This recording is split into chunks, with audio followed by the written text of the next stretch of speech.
often there are those of us who will say that what we want to do or talk about what we believe, but when you look at our actions are not always consistent with what we say we believe. Even with spending habits and stuff like that. I think I heard a saying that said, don't tell me what your values are. Show me your budget and how you spend money, and I'll tell you what your values are, right? Does that make sense? That literally your actions will tell me everything that I need to know about what you believe in, what matters to you, what's important to you. It's not your words. Your words don't mean anything. So just keep that in mind as you think about what your next move is going to be. Actions speak louder than words. So, what are your actions? What are you going to do today? What are you going to do right now? Don't tell me what you're going to do one day. Let's go from level one to level two. Don't tell me about what you're going to do one day. Tell me what you're going to do today. Right. So, I want some level two people up in here. Right. So that's what that's why we created this class, and that's why I call it financial consciousness, because to me, consciousness means you're consciously committed to whoever you want to be. Right. All right. So, anyway, I'm going to send a text out right now to let everybody know that we're starting. And if you want to be on the text list and get invited to the private Zoom, just text that word morning to the phone number 87948. So just text morning to the number 87948, and I will send you a text each morning to do economic training with the rest of the crew. All right, so let's talk about what's going on with this economy. There is some information, some evidence out there to say that there are indicators of a recession out there. It's always mixed. Nobody really knows exactly what's going to happen. Everybody kind of expects, everyone sort of has their own assessment of what's going on. All the experts will tell you different things, but generally speaking, nobody knows for sure. But at some point, we got to have a recession. I mean, Lord Jesus, we've had such a great stock market this year that it's been ridiculous. And so what I want to do is kind of lay out exactly how to sort of think about these things and just sort of what you might see kind of on the horizon, so you can prepare for the opportunities that will exist. There are always opportunities in a down economy, in case you don't know that, right? Never think of a down economy as 100% bad. It's never 100% bad. It's never 100% good. It's a little bit of everything. So it's really a matter of positioning. It literally comes down to, how do you position yourself in this economy? So if you are stuck sort of doing whatever you're told and doing what you've been told since birth, then it's very easy for the economy to become bad for you, because that flexibility makes a big difference in how well you're able to seize the opportunities that are there and defend yourself against challenging situations. But if you can move, then there's money everywhere, all the time, everywhere. All right. So one of the things I wanted to do was, I'm going to share my screen and we're going to do a mind map. Now, I know one of you were asking, are the recordings of all these sessions available? Yes, they are. I'm going to text out a link and you can acquire all the recordings and stack them together. There's a fee attached to getting everything, but it is in the Black Business School. I can't remember where Chanel put everything, but I will text that out to you and you can decide if you want to purchase everything for your family. We've probably done, since we started this class, I think we've done about 700 of these trainings, literally, in the last couple of years. And I've been doing this consistently every day, 7 days a week at 10 a.m. since, I think it was the start of 2024, or maybe it was 20. I think it was 23 or 24. I don't remember. One of the two. That's, I'd be forgetting stuff. All right. So here, let's look at this. I laid out a mind map today to help us understand recessions and what's going on right now that's making me wonder if we're going into a recession. So as you look here, you can see here that there's something called the Michigan Consumer Sentiment Index that they use to measure how consumers feel. Why does that matter? Why does it matter how comfortable and confident consumers feel? Actually, let me stop sharing my screen because I want to lay this out for you. This tells you how much of a pimp game this economy is. Why does it matter if consumers feel confident? Uh, what do y'all think? I want you to process that for a minute. The reason it matters is because you're the ones making everybody rich. Black people make everyone rich except for ourselves. That's something that we're very good at. And so really, it's like, imagine if I make money from horses and I run a horse barn, and the more horses that, the more work the horses do, the more money I make. Well, maybe one way to measure whether or not I'm going to make money this year is how do my horses feel? Do they feel like working hard? Or they feel like being lazy? Are they healthy or are they sick? Right? Are the horses in a good mood or a bad mood? Are they breeding properly so I can have more horses to work for me? Right? That's literally that's why they measure consumer sentiment. They say, okay, the consumers are the horses. I might you might have heard me explain this before. For those that are new, I'll explain it again. What you got to know about capitalism, man, is that capitalism is a horse and jockey system. It is a horse and jockey system. Why do I say that? Well, I grew up not far from this place where they hosted this big horse race every year called the Kentucky Derby. And as a kid, we never went to the Derby. Going to the Derby was for rich white people who wanted to go in the infield and use drugs and stuff. I never understood why all those celebrities would come to town for the Derby. The Derby was just, it's like, it's stupid. It's a bunch of horses running around in a circle. But I knew that when the Derby came around, my dad would get extra work. He would work as a security guard and we'd get out of school and we would also have like a family barbecue. We'd all like throw $2 in a pot and we'd all bet on which horse we think is going to win, that kind of thing, right? So anyway, with that said, in the Kentucky Derby, I don't know if anybody's ever watched the Kentucky Derby, but what happens in the Kentucky Derby? Well, you got the horses and you got the jockeys, right? And the jockeys get on their horses and they whip them and they ride them around, and then whoever wins the race gets all this glory for winning the Kentucky Derby. Well, I've never seen a Kentucky Derby where the horse won the race and the horse got the rewards for winning the race.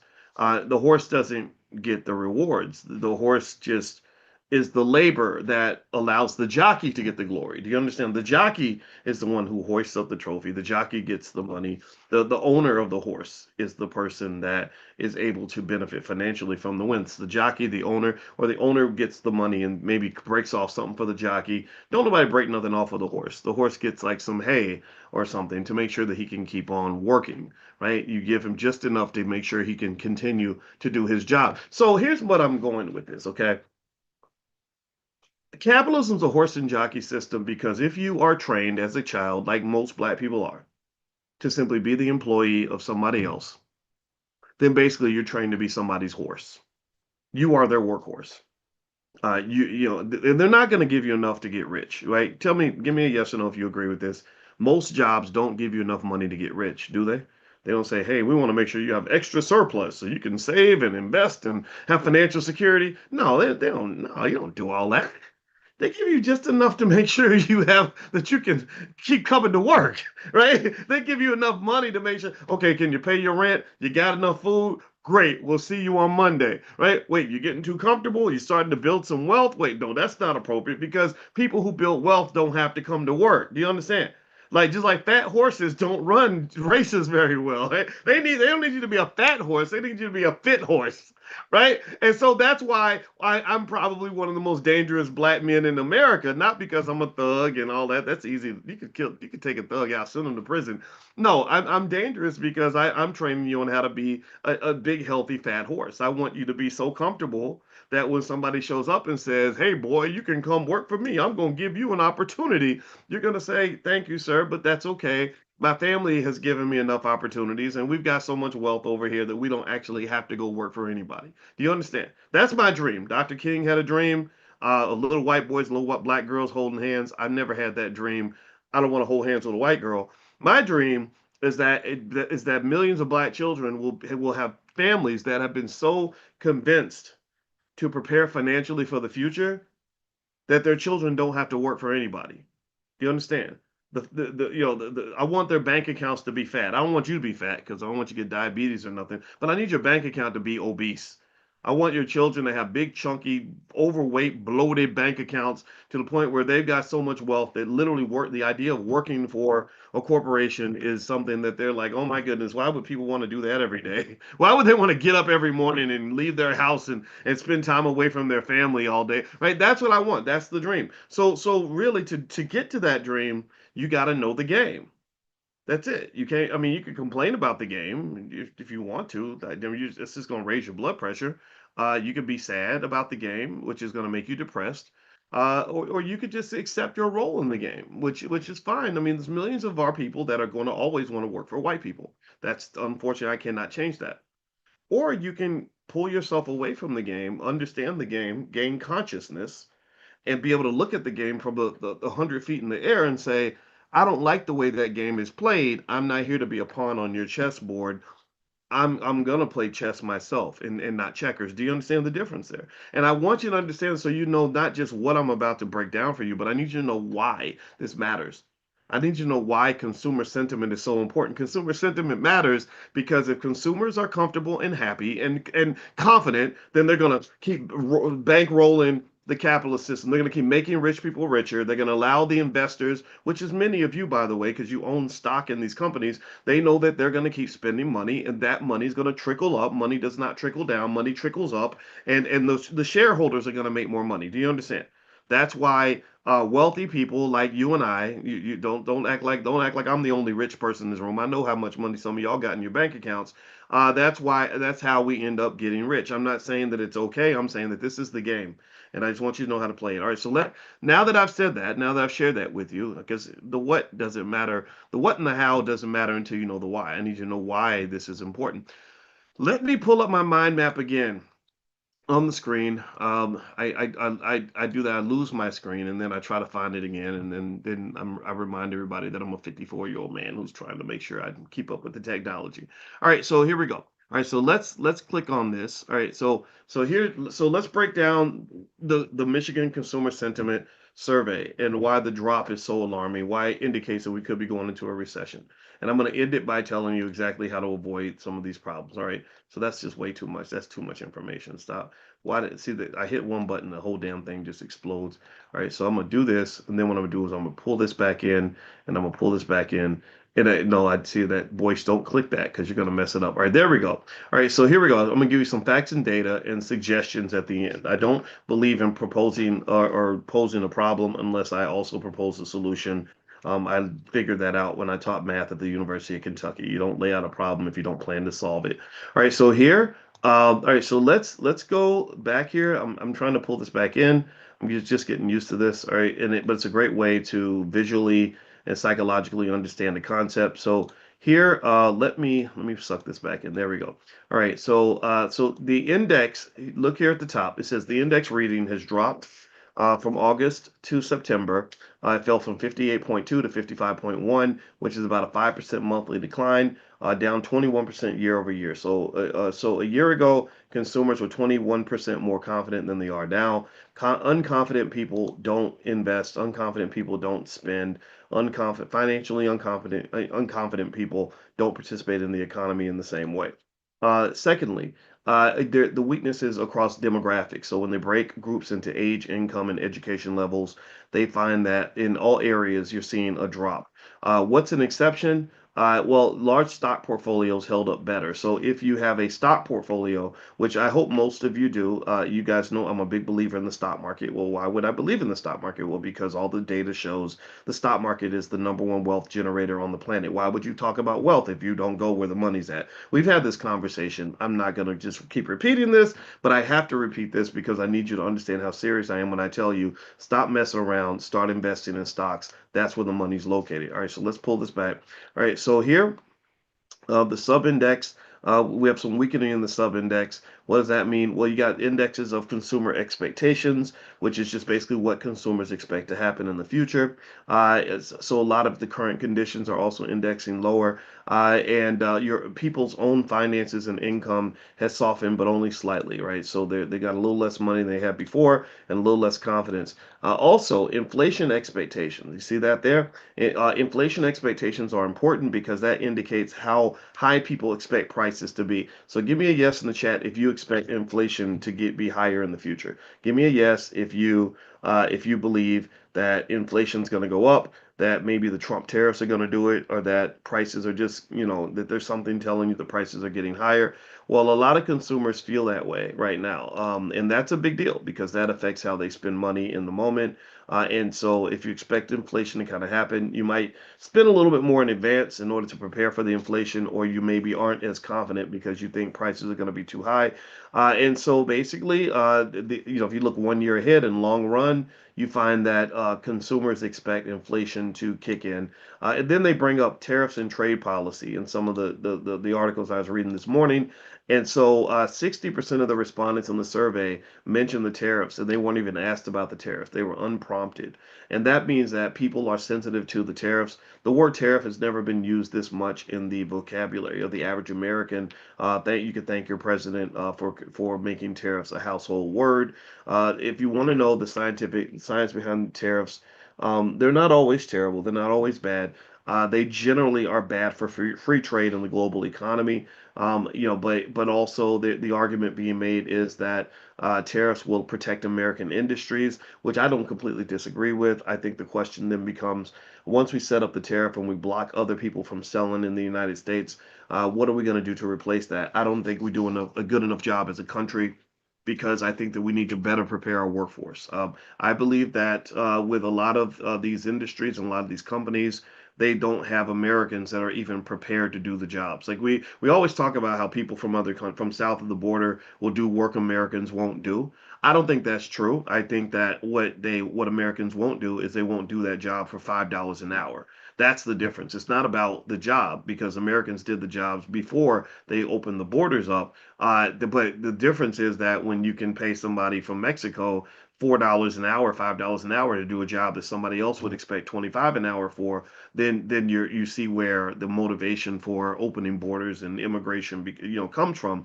And the immigration debate, if you want to know where how I sort of look at that, I think that there's a distinction between legal and illegal immigration. I think that that does matter. And then but then also, the other side of that coin is, once you decide that you're not going to let people into the country as much as you did before, you have an economic impact, that you have a lot of workers that aren't here. On the low wage end, you've got those people that will do a lot of that work that you may have a hard time finding Americans that can do. Like, sometimes if I want to get something done, like getting my basement redone, or getting an extension built on the house or whatever, it might be hard for me to find African Americans around that can do that kind of work and do it efficiently and at a good price. Whereas, don't go ask a Mexican. You got Mexican entire families that'll come and plow in all 10 of them, and they'll get that shit done in a day or two, right? So I'm not saying that there aren't people that can do it. I'm saying that the way we sort of view the workforce, we have to think about that. We tend to look down on jobs that don't require a college degree. We went through a phase, I believe, in our community, where we thought everybody needed to go to college, and that's just not true. Everybody needs an education, but everybody doesn't need to go to college. College gives you a lot of, really nice soft skills and a great experience, but it doesn't always give you that hands-on capability that you need in order to go build something, put a hammer to a nail, do some plumbing or whatever. Like, those are great jobs that can create amazing businesses that people will always need. So I personally think, as a community, we have to look differently at that. But then on the upper end of immigration, you've got a lot of these high tech jobs that Americans have a hard time doing. Like, so for example, in the nuclear power industry, a lot of you own like stocks like Oklo that have literally gone up over 1,000%. And what's happened is that there's going to be a shortage of energy due to the rise of AI. So with this energy shortage, they're like, okay, well, how are we going to fix that? Well, one reason your Oklo stock went up so much, and a lot of you made so much money, is because one solution is they're going to build these small modular nuclear reactors to fill this energy void. Okay, great. Well, nuclear power requires highly specialized, skilled workers that can work in this industry. And they looked at the workforce. They said, we've only got about 100,000 people that can work in this industry. We need about three or 400,000. Well, where do you get those people? Well, that's where you get a lot of the immigration that occurs because of that. And that's just one example. There's many other examples out there. But generally, what's really interesting to me is that America, we do make a lot of investments in a lot of ways. But one thing we really haven't invested in is just educating young people and really getting them ready for the workforce. I think that we've done a terrible job at that. The fact that I can go to, 30 or 40 Chicago public schools and find kids that can't even read at grade level, lots of them, is just scary and despicable. So long story short, this is the double-edged sword of immigration, right? But at the same time, training Americans to do certain jobs is very important for the country, because there's some areas that are literally matters of national security. For example, chips, microchips, and all this stuff. That's a big deal. And, if China decides to invade Taiwan, the fact that they can shut down that chip industry in Taiwan would literally destabilize everything in your life. There's so many things that you have as regular household devices, and everything from your car to your cell phone that need these chips. And if they're all being made in this little tiny island that can be invaded at any second, that's a national security issue. So that's one of the reasons why you're seeing the government invest so much in Intel, because they believe Intel could help solve this problem. And then they pushed Nvidia to make massive investments in Intel. And if you remember when I was telling you guys a few weeks ago why I wanted to buy Intel stock, and I did, and it's gone up probably about 40% since that time. What's basically been happening is that lots of money are being pushed in that direction because they're really trying to do things domestically. But you really can't do that until you really prepare the American population to do certain jobs and get ready, right? In terms of what the future is going to hold. All right. So, with that being said, let's circle back to tariffs and trade policy. So, when they did the survey, they found 60% of the respondents brought up tariffs, even when they didn't ask them about tariffs. That's a big deal. Also, the tariffs and trade are sort of being seen as a driver of rising costs and an economic headwind. So, a lot of people expect tariffs to be inflationary, even if they aren't inflationary, they still expect that. So, if you look at this by income level in terms of who's being hit by this, one important thing to keep on remembering is that every recession doesn't affect everybody equally. A lot of you, by choosing to become stock market investors, you're already well ahead of the experience that a lot of people are going to go through when it comes to this upcoming downturn. Basically, lower and middle income Americans are sort of being hit harder than people that are sort of upper middle and above, or investors are being hit less than people who are not investors. And there was something here. There's a part of this mind map. I'm gonna see if I can find it again because I don't know why it didn't come. Oh, here we go. Here we go. Let's back up. Let me pull this back. That's what I was looking for. Suggestions for the average consumer. That's what I wanted to pull in here. So let me, come on. Come on. I'm clicking you. If I click you, you're supposed to respond. There we go. All right. So suggestions for the average consumer. Let's back up and let's look at this, okay, in terms of what you can do to kind of prepare for this and sort of think this through a little bit for your family and for yourself. All right, first off, if you go back here, you look at increased worry. What are people worried about? Well, they're worried about the obvious, job security and income, right? Also, and so when you're worried, you don't make as many moves because worried people don't spend a lot of money. Worried people don't make a lot of investments. And that's why healthy black relationships and black people healing and getting therapy is so important to building the black economy. Because if you're afraid of each other, or you're easily traumatizing, or you're traumatizing each other, then you're not going to build a strong economy. Because you want to do business with people that you can trust. You want to do business with people that you feel are going to come through. So we have to come through for each other. We also have to trust each other and love each other, and truly have a reason to want to do business with each other. Also, a lot of people that are nervous, they delay large purchases, which can slow the economy down. So you may not buy that house or that car because you're worried about your economic future. Also, in terms of the average consumer, let's go to the next piece, inflation, or the inflationary burden, as if you will.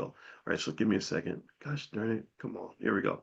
All right. And so basically, the inflation burden is heavy on purchasing power. Like, I go to the grocery store and I find that $100 does not buy as much groceries as it did before.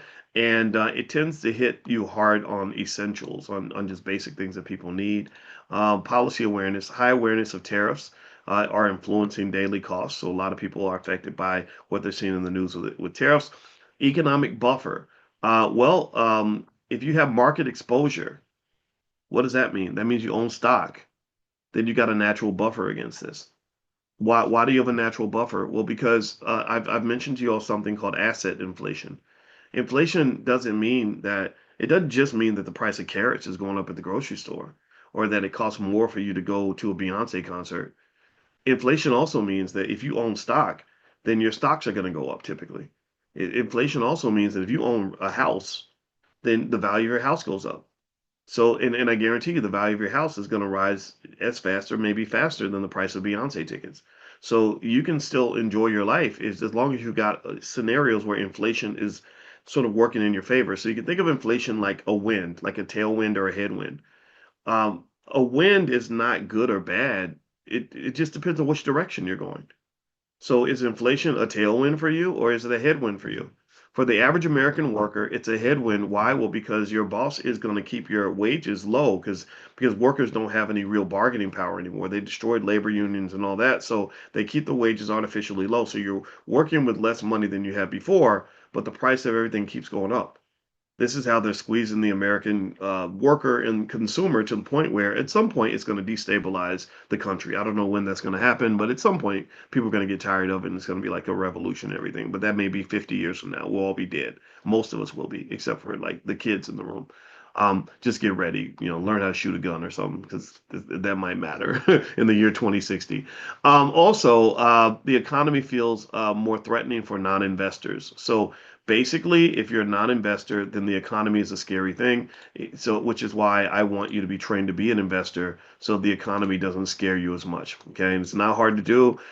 We have a stock market investors club. If you want to join, just go to drboycestockmarket.com. drboycestockmarket.com. It's easy to do, very simple. I'd like for your whole family to do it.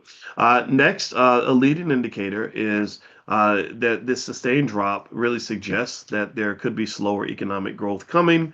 Consumer spending is about 60 to 70% of US GDP. So that circles us back to the beginning, where the economy is a horse and jockey system. So the horses do 70% of the work, right? Just like a horse race.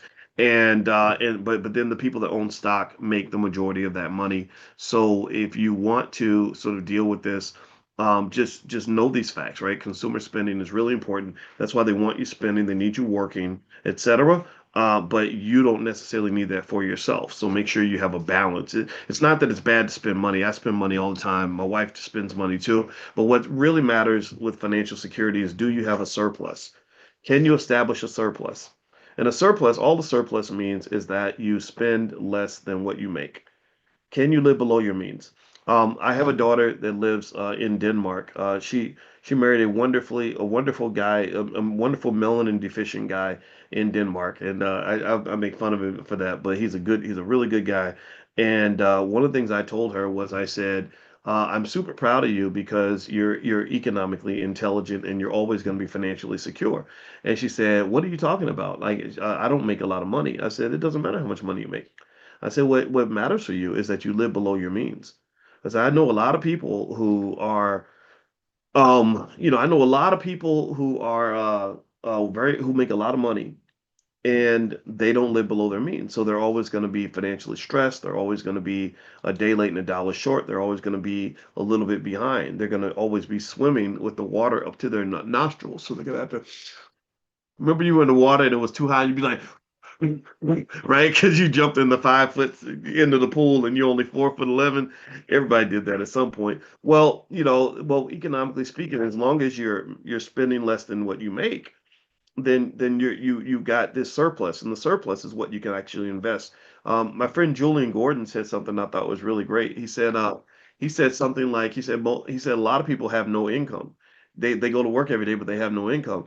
And so he explained it. He said that a company, when they make revenue, their income is defined as revenue minus what?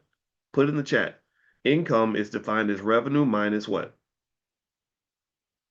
Expenses, right? So if you take the revenue, subtract the expenses, that gives you your income. Well, what if you are in a situation where your expenses are equal to or exceed your revenue? Well, then you have no income. You have no income. So what happens is that when you mix an addiction to consumption with wages that are not going up the way they should, that you end up having these deficits. Well, how are people dealing with the deficits? Credit cards. That's why consumer debt, credit card debt's at an all-time high. Student loan debt is at an all-time high. Mortgage loan debt's at an all-time high. Auto loan debt is at an all-time high. And 5 years from now, all four of those types of debt are going to be at another all-time high because the consumer is getting pushed and pushed and pushed, just like the horse in the Kentucky Derby that is being pushed to race more and more and more and run faster and faster and faster. And the way you make the horse run is you keep cracking that whip. You crack that whip. Right. So ultimately what I would say to you is consider ways to get out of that race. Consciousness would mean that the horse says, "Wait a minute, hold up, this ain't working for me." Right? Like horses don't have no consciousness, so they don't know. They're just doing what they're told. And a lot of human beings are trained to think like horses. This is why. This is literally why I keep saying this. I'm gonna say this a billion times so that everybody gets it. I call this class financial consciousness. I could have called it investing 101. I could have called it how to make money. I could have called it how to understand finances. No, I said financial consciousness because your consciousness is that first step toward having the realization that you need to understand what's being done to you. And then once you understand it, then you have to implement a solution. You got to make a plan and then execute the damn plan. And the thing about executing a plan is that there's a whole lot of people out here that do a whole lot of talking and then do a whole lot of nothing. Everything is talk, talk, talk, talk, talk. I don't want to talk. I want to do something. And I don't want to do it later. I want to do it now. What are we going to do today? Pick up the phone, call your cousin, say, "Hey, let's have a financial conversation," or get with your sibling and say, "Hey, that business we were talking about 3 years ago? Let's do it. Let's do it right now. Let's just get on the phone right now.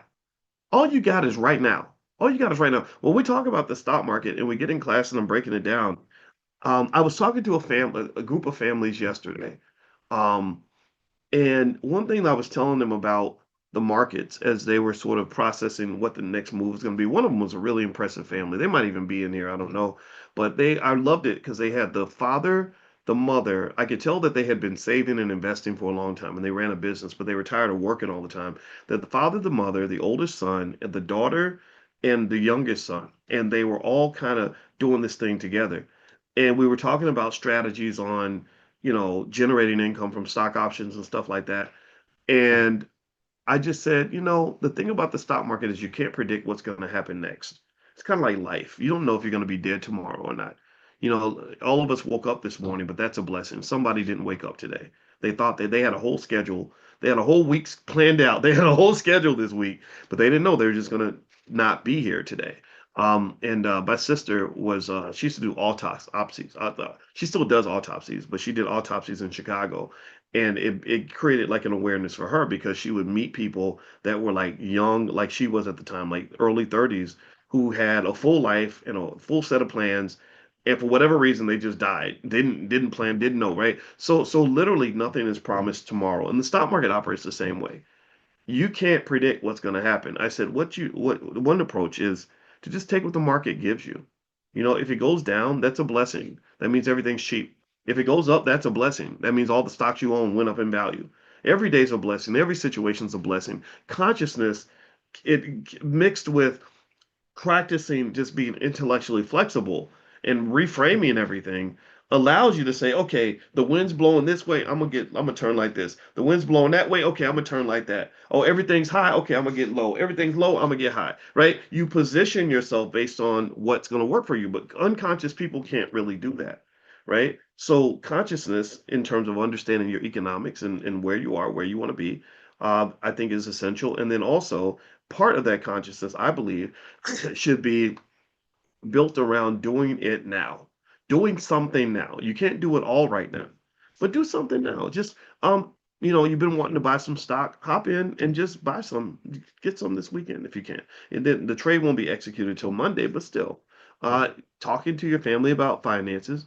Do it. Take a class you want to take. Go and do it now. Start. Just do something. And it's little stuff, right? And the reason I talk about the little things is because one thing I'll give you an example of how one type of anxiety that bothers me. I have ADHD. I think I really believe that, and ADHD creates a lot of impatience, and sometimes you can get overwhelmed if you've got like a big thing to do.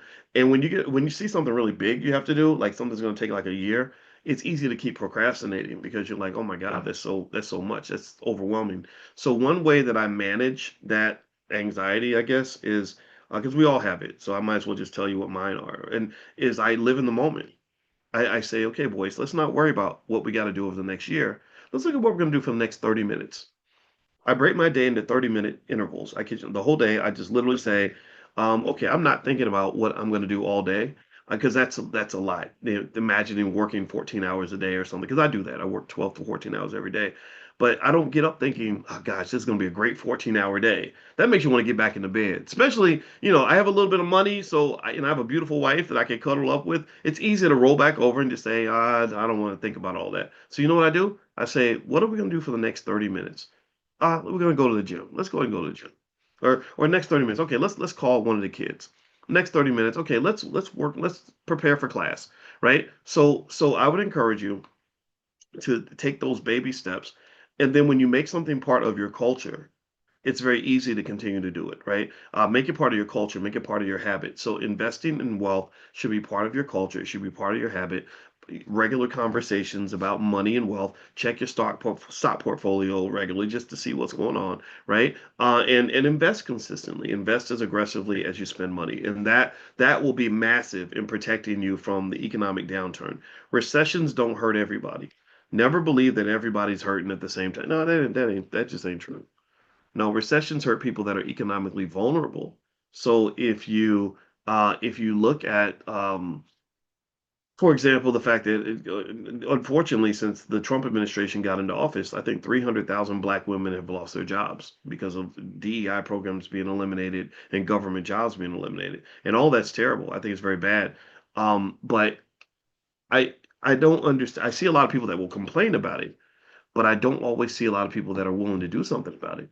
I think I see lots of content, guys like Roland Martin and stuff like that, and just this is outrageous, and it all comes back to like making sure everybody knows who they're supposed to vote for, and I respect all that. That's fine, but I like people like Constance Carter. Constance Carter also complained about it, but she also said, let's do something about it. She said, let's make sure they can never do this again. Let's make sure that we take all the talented black women that exist in this country and start reshaping how we view the economic relationship that we have with America, right? And reviewing that relation. And because sometimes if you're in a bad relationship, sometimes you got to break up in order for you to reestablish your power. So to know your worth and to know your value. So and then sometimes because you're addicted to that relationship, you have to be forced to break up. They got to dump you for you to really realize your worth. Anybody ever go through that where you're addicted to somebody that you know you ain't got no business being with, but you can't imagine walking away because you don't have the strength to do it? Well, sometimes you get blessed. You get blessed and when they say, you get out of here. I don't want to see you anymore. And it's devastating at first, but when you pick yourself off the ground, you usually can find a better situation anyway. And then you look back and say, this is what I needed. I just couldn't break my addiction to this person. I believe, economically speaking, black people are addicted to white people. I think that we're addicted to white businesses. I think that we're addicted to white people's jobs. We're addicted to all these things that they do that don't actually allow us to thrive. They actually force us to barely get by. They also, but they give us this validation that we need. We need to be acknowledged by them. We need to be seen by them. And then when we're seen and acknowledged, and they give us a couple little crumbs, we're like, we're so grateful for that. And I think that that's very limiting. I would say that a big part, we were talking about earlier about expectations and how consumer expectations drive the economy. I believe our expectations of ourselves and each other drive everything that we do, every outcome that we have. If you look at parents that have children that are highly educated, go look at the expectations of those parents. They don't expect their kid to come home with D's and F's on their report card. They don't get excited because their 12-year-old can read, right? They have high expectations. They push them to grow financially, or excuse me, grow intellectually. They push them to bring home straight A's. They push them to reach levels of excellence that will allow them to achieve whatever the goal is. So, what are your goals? What are your expectations? And I would tell you that if you shift your expectations, then you're definitely going to shift your outcomes. Economics is heavily driven by expectations. Stock markets are driven by expectations. In fact, everything, all of you all that made money, how many of you made money from stocks like Oklo or whatever? A lot of you made money from, not just Oklo. I think some of you invested in Intel when I talked about it. That's been doing really well. There's a few others. Even Warner Brothers. I'd never give investing advice, but sometimes I'll talk about something that I see, and even that one I didn't expect it, but it went up like 50% or something since we talked about it since the Superman movie, right? And there's a few others out there. Well, I don't know if you know this or not, but a lot of that money that you made was literally expectations manifest. That's all it was. Oklo, let me tell you, Oklo is a company that doesn't make any money. Did y'all know that? Like you got real money from a company that does not make money. So somebody says, why are you not saying Oklo anymore? Because I heard somebody pronounce it as Oklo, and I didn't want to be ignorant no more. So I said I'm gonna start saying that like the people on TV, but I think it's Oklo. It looks like Oklo, Oklo, right? I think it's Oklo, but everybody I heard three or four people say Oklo, and I said, damn, I think I've been mispronouncing it. So I'm trying to God ain't through with me yet. I'm trying to improve I'm trying to be better.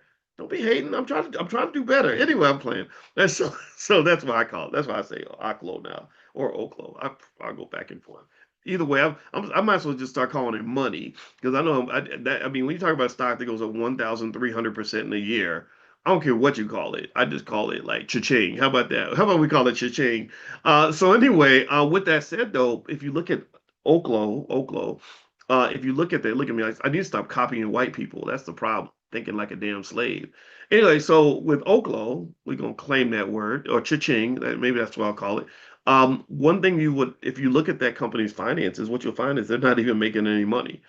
All that value, all that money that's literally in your bank account now that you didn't have before, is literally built on expectations. It's just literally like, okay, we got new information that shifts our expectations of how much money this company is going to make long term. So the stock price jumps another 30%. That's literally what it is. So expectations are so real. I mean, it fits into what my wife talks about with the subconscious mind and how, things get manifest. And the stock market to some extent is a real life living financial manifestation of collective expectations. That's why they spend so much energy studying investor psychology. That's why they look at the psychology of the CEOs. Are you investing more or less because of the tariffs? Because we know that's connected to how confident you feel, how comfortable you feel moving forward. They look at the psychology of the consumer. Psychology is everything. And I would say that we should push that further and say, what's the psychology of the black consumer? Because that leads to an economic manifestation that has a real impact on your life. What is the psychology of the black investor? You don't think that matters? You don't think that a confident investor who wants to go out and make money is going to behave differently than a scared, traumatized investor who is afraid of every move? Right? And then to make it personal, what are your expectations of yourself? How do you what is your psychology? What is your mindset? So I encourage you to factor all these things into your investing strategy, and I guarantee you it's going to make a difference. It's going to make a real economic difference in your life. Don't ever tell me that mindset isn't everything when it comes to your ability to get what you want or succeed or whatever it is you're trying to do. Okay. All right. So I'm going to finish up for today. It was great to talk to you. I hope that this conversation was beneficial. One thing I want to remind you of is show you. If you go to drboycebooks.com or even financialflashcards.com, one of those two, you can take a look at some of our financial flashcards for kids. We've got a lot of good stuff here. And you can see we've got books on stocks, money, investing. We cover every grade band. Every grade band is covered from first grade all the way up to 12th grade.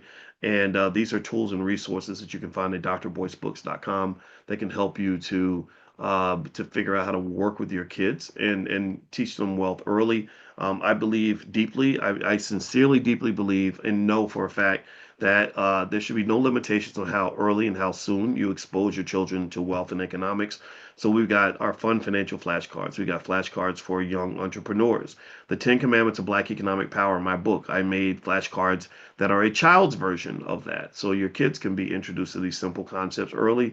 So we got stock options flashcards, crypto and blockchain flashcards, real estate investing flashcards, flashcards on credit, all kinds of other stuff. So feel free to go take a look at drboycebooks.com, our Black Wealth Mastery store, and a lot of stuff is discounted to make it easily affordable for anybody that wants to do this.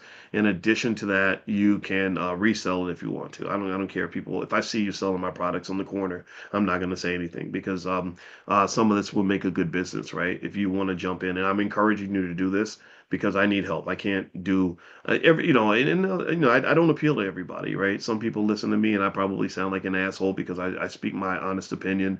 I'm not very political. I'm never not very good at building bridges. I get frustrated easily, right? With weakness and laziness and backwardness and us being scared all the time. I really want I really want our people in this space to be elite super soldiers when it comes to black wealth. I don't want you backing down from white folks. I don't want you backing down from ignorant Negroes. I don't want you buying into the okey doke. I don't want you being played like a sucker. And the reason I do this is because number one, our time is short. We're going to be dead soon. So we got to do this every day as much as we can until our last breath. Number two, we got to protect the damn kids.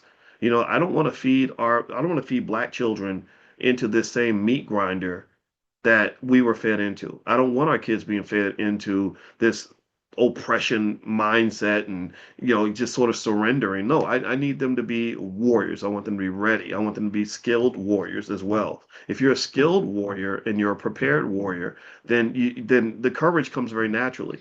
You're naturally going to be more courageous when you're prepared and you have the skill. Is that right or wrong? Right? If I go into this economy, which is an absolute battlefield, economic warfare is everywhere. If I go into this economy, this battlefield of an economy, and I've got plenty of resources because we were preparing 25 years ago, we didn't try to do it at the last minute. And also, I've got skill. I know what to do with a dollar. I know where to put my resources. I'm mentally strong. I'm not going to go and spend $1,000 on a Gucci bag just so I can fit in on Instagram. I'm going to look at it and say, no, I'm not participating in that. That's a sucker's move. Do you understand? Kids like that are going to fly and flourish. I don't care what race the child is. And so so I curse it to the root. Anybody who walks up to a black baby and says, well, because you're black, it's going to be harder for you and worse for you, and you're going to fail and you're going to suffer and you're going to struggle. Some of the struggle is optional. Some of the struggle really is optional. And no one likes to hear. That's why. So that's another reason why I need your help in terms of going into spaces that I won't be invited into, because I don't buy the BS. I don't buy into some of these political narratives that say that because your child is black, they're supposed to suffer. Nobody's supposed to suffer. Suffering should not be inherited by any child. So if you want to avoid the suffering, first step in consciousness is to figure out where's the suffering coming from. When a black person at the age of 30 is suffering, where's their stress coming from? A lot of it is economic stress, is it not? Tell me if you agree. A lot of it is stress, like I hate my job, I'm suffering, these white people, look at what these white people are doing to me. Why are they doing it to you? And how did you end up in this situation?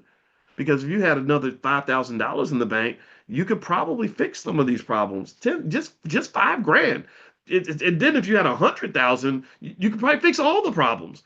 So why didn't somebody talk to you about this early? Well, maybe they just didn't know, and I understand. I get that completely. But you know. And the biggest thing is, this is what I used to say to students when I would teach it, when I taught at Syracuse, is when they would come in and they're all stressed out and the exam is like 2 days from now, and they're trying to learn 3 months worth of stuff in a 48-hour period. So they've been staying up all night, taking no dose and only God knows what, drinking coffee. They're stressed out, stinking, sweating, nervous, scared to death. And I'm sitting there, I'm saying, cramming makes no logical sense to me. And the reason it made no sense to me was because I said, look at you. You're not happy right now. Your life is miserable. You're stressed out. And why are you stressed out? Well, you're stressed out because you're trying to do, 6 weeks of work in a 48-hour period. How did you end up in that situation? And then also, I want you to understand this too. Even if you attempt the unimaginable feat of learning 6 weeks worth of stuff in 2 days, you're not going to get an A on that test because you haven't even had enough time to absorb the information. So you're putting yourself through hell just so you can get a C plus on my exam. Whereas if you had put in a fraction of that effort 6 weeks ago, if you had prepared and started early, and you could have worked half as hard and got an A plus on the test. So not only are you in pain, but you're in pain in such a way that after you go through the pain, there's no reward at the end of that pain. Your only reward for the pain is more pain. That's what I would say to students when they would come in and they would try to cram for a test. I'd be like, that doesn't even make any logical sense. I mean, if you're going to go through hell, you should have a heaven on the other side of that. If you go through if you're going through the shit, then you should be the shit. If you're going through that kind of agony, there should be an A plus waiting for you on the other side of all that sacrifice. right? But there's not. No, there's a C plus weighting, maybe a B minus if you're lucky, but you're not going to be an elite student because you did not prepare. This relates to our relationship with the broader economy. Same thing. When you don't prepare and you go into this economy and you're economically desperate, you're going to have to work hard, and you're going to have to work harder than people that are sitting with 10 times more money in their bank account. So you're getting up, you're going to work, you're stressed out every day. You got to do this damn job for 40 years. And for what? What are you getting at the end of all this? You're not getting $1 million. You're not getting financial security. You don't have peace of mind and happiness and prosperity. No, you're just literally surviving for the sake of being allowed to survive even longer. That's it. Your reward for surviving is more survival. Your reward for struggle is more struggle. You get to stay in the system and continue to struggle. That don't make no damn sense. What's the difference there? Well, it's preparation versus cramming. When your child is or grandchild is 22 years old and they start to enter the economy and there's been no economic preparation for that child, they've never been taught anything about finances, they don't know nothing about investing, they don't know anything about how to start a business, they don't know how to even sell nothing, and on top of that, nobody has invested for that child. There's no resources allocated for the economic survival of that child. Then what happens is they get dropped in the boiling water, right? And like the boiling frog, they get dropped right in, and they're screaming and yelling and oh my God, it's so hard. What am I gonna do? And we sit back and we say, well, that's where it's supposed to be. I got mine out the mud. You got to get yours out the mud, just like I did. We have this habit of really passing down generational curses. We want our children and our grandchildren to be in pain because we somehow think that there's a purity in that pain. And I'm not saying that sacrifice doesn't have its own reward, but there's a difference between sacrifice that is done intentionally and with conscientiousness toward a specific objective versus just suffering because white people are slapping you upside the head every day and you're not even ready for the continuous trauma of dealing with a racist society when you ain't got no money. When you sitting in the unemployment line and you out here stressed out and you literally because you fear the unemployment line, you're literally in the melting pot of a horrible situation with your job that isn't paying you enough money and putting you through all kinds of stress. And for what? Why? How did this happen? It happened because nobody prepared. If somebody had done even a small amount of preparation for you, none of this would be happening right now. None of it. I mean, really, think, process this. I've told you all. That's why we talk about the 5 year pledge. Uh, you know, if somebody had simply put as much money into a stock portfolio for you as they were spending every month on their car note, you would be financially secure and never have to work for anybody. But for whatever reason, maybe lack of knowledge, maybe people just don't care. Maybe they don't know how to love. Maybe we don't know how to love each other. Right? I believe I have a weird again, this is why a lot of people don't can't relate to me because I see things in a strange way. Because I think about it a lot, right? I just constantly think about everything. And I told my wife, I said, love is not a feeling. We think love is a feeling. It starts as a feeling, but love is really an action. So I told her, I said, don't listen to what I say or how I feel. I need you to look at what I do. I show my love for you by what I do. I show my love when I take out the garbage, when I came in and embraced your 3 children, when I tell you that how much I want to be with you all. Like that's really more of an action, and I think love is so the question is how do I show I love you by actually doing something? So I think for the kids, loving them means financially preparing them for anything that's going to harm them or cause them pain later on down the line. It doesn't mean you spoil them because that's not love. Spoiling the kid is not love. But preparing them, oh, that's a beautiful act of love because they get to be happy in their 20s and 30s and they get to say, I'm happy because somebody loved me enough to prepare me for what's out here. It is not a game, people. Y'all know this. Everybody in here knows this. I assume you know this. I assume that's why you're here. So in my view, very simple. We all, if we got kids, grandkids, whatever, we are investing consistent amounts of money for that child, and the amount should match whatever you're giving to the car dealer or the cell phone company or anybody else. And if you want help on the 5 year pledge, I'm asking you to do this for 5 straight years. And all I'm asking you to do is be consistent and don't sell your stock. After 5 years, if you take $500 a month, which is the average car note, and put that into your stock portfolio, a diversified portfolio, you will roughly have in 5 years, you should, based on history, have between 30 and $40,000. There's no guarantee of any of this 100%, but you will definitely have more money than you have right now. And that begins the process of building the generational wealth. Okay. So if you want to join and participate in that, one way to help is I'll send you a link to a training I put together for the students on exchange traded funds. I spent 2 hours breaking down and analyzing different ETFs. So if you want to join the pledge, text the word pledge to the phone number 87948. So you can text pledge to 87948, or also you can go to 5yearpledge.com, the word five, if you can't text the word. So text pledge to 87948 or go to 5yearpledge.com. All you have to do is be consistent and don't sell your stock. That's another big issue that we have a lot of times. And this is where the mindset comes into play. Most people sell their stock too early, or when they ask me, they say, well, when should I sell my stock? I would say, well, why would you sell your stock? Right? When it comes to investing, there's two questions I want to lay out for you, or ways to frame a question. So when someone's like looking at a stock and thinking about investing, they'll say, well, why should I invest in the stock? Why should I invest at all?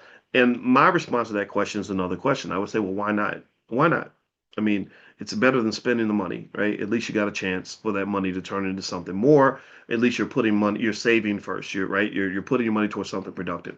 The second question is when someone says, when should I sell my stock? My response would be, well, why should you sell your stock? What are you selling it for? Selling stock should occur under specific conditions. Either one, I really need the money. I understand that. It happens. It's what they call liquidity reasons, right? Number two, I found something else that I want to invest in that I think is going to do better for me, right? I want to sell some stock so I can go buy this business, right? That can happen a lot.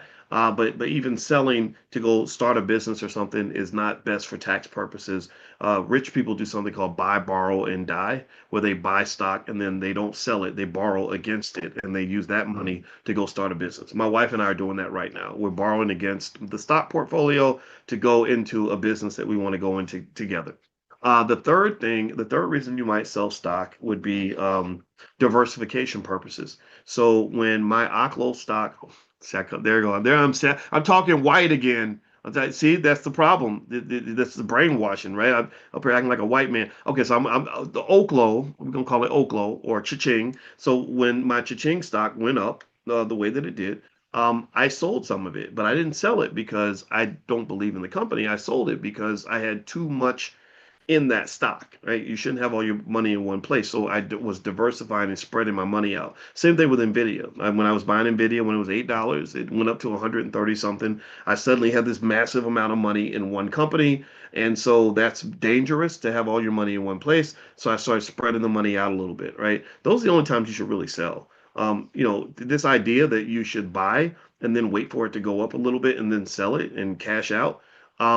Remember, every time you cash out, you're not just collecting money based on what you've made. You're giving up all the money that you would have made by holding on and continuing to invest. So when you cash out, just always know that the price of cashing out is typically bigger than what you think it is. Right? If I have a portfolio of 40, $50,000 or whatever of diversified stocks and I sell that portfolio, I guarantee you that if you go back and you look at what all those stocks combined would have made over the next 5 or 10 years, you're going to be mad. You're going to say, dang, I gave up all that money. I threw all that money away because I wanted to get that cash and that income right then. So selling should be something that you should think about, and it should only be done under certain conditions. The reason rich people are rich is because they don't typically sell stuff, right? And the stock market is not a casino. It's not a quick flip. It's not like I'm a throw out 1,000 and turn it into 3,000 and then I'm gonna take my 3,000 and be done. No, it's a long-term process, right? So it's up to you to decide how you want to see it, but that's my thought on that, and I hope that that helps you. Okay, so let's get on out of here for today. If you want to join the private Zoom, you can text the word morning to the phone number 87948, and I send out a reminder every morning. If you get on the text list, you will hear from me a lot, and I hope that that's okay. I know I can just, it's because I'm intense about this. I just really believe if we're gonna do this shit, we got to do it. If we're gonna be about it, we got to be about it. So whatever it is you want to do, if you're not willing to to think about seriously what it means to commit to that, then just don't do it. Don't lie to yourself, right? But when you're ready to tell the truth to yourself and to be who you really want to be, then do it every day. Don't do it once a month or one day in the future. Do it right now. Okay, because I'm going to be Boyce Watkins right now today, all day long. I'm not waiting to become him years from now because we don't know how much time we have left. Okay. All right. So text the word morning to the number 87948. And also, I'll send you out some other links and stuff. We're going to do stock options later on this week. Those of you that are doing options with us, you'll get something from me today. I did some fast cash action plans. So I'll text that out. If you have an interest in options, you can also text the word options to that same number, 87948, and I'll send you links whenever we're doing stuff in class to see if you want to join us. So you bring your whole family. All right. So have a good day, everybody. God bless you. Thank you so much for listening.